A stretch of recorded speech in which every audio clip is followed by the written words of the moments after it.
na si Christine Dacera. Ipinag-utos din ng piskalya na pakawalan ang 3 personalidad na nakadetain sa Makati City Police. At nakatutok live si Emil Suman.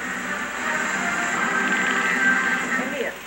Vicky, anumang oras mula ngayon ay pakakawalan na ang 3 personalidad na unang dinetena dito sa Makati City Police Station kaugnay ng pagkamatay ng 23 anyos na flight attendant na si Christine Dacera.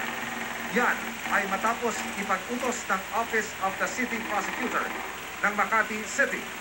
Naglabas kasi ng resolusyon ang City Prosecutor na kumwestiyon sa reklamong rape with homicide na inihain laban sa 11 kasama ni Christine sa isang party sa isang hotel sa Makati noong bisperas ng bagong taon. Ayon sa resolusyon, maraming dapat klaruhin sa inihain na reklamo, partikular sa paratang kung sexually abused o na-rape ba si Christine. Hindi raw sapat ang mga ebidensyang iprinisinta ng pulisya para matiyak kung pinagsamantalahan si Christine at kung sino ang gumawa nito. Kahit na cause of death ni Christine na ruptured aortic aneurysm, wala rin daw naipresintang malinaw na ebidensya kung idinulot ba ng umano'y pagsasamantala kay Christine.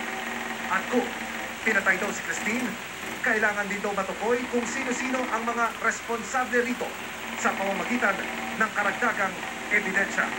Bukod dito, Vicky, wala pa raw isinusumiting resulta ng DNA analysis, toxicology, o chemical analysis at histopath examination.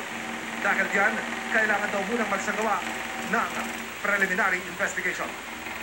Nasa harapan pa rin tayo ngayon, Vicky, ng Makati City Police Station Headquarters. Kanina lamang bago tayo sumaypapawid, dumating ang singer na si Claire de la Fuente. Bagaman at hindi kasama yung anak ni Claire de la Fuente sa 3 personalidad na itinetine dito sa Makati City Police Station, siya raw ay dumating para magpakita ng simpatiya dito sa 3 individual na nakatakdang palayain anumang oras mula ngayon. Vicky.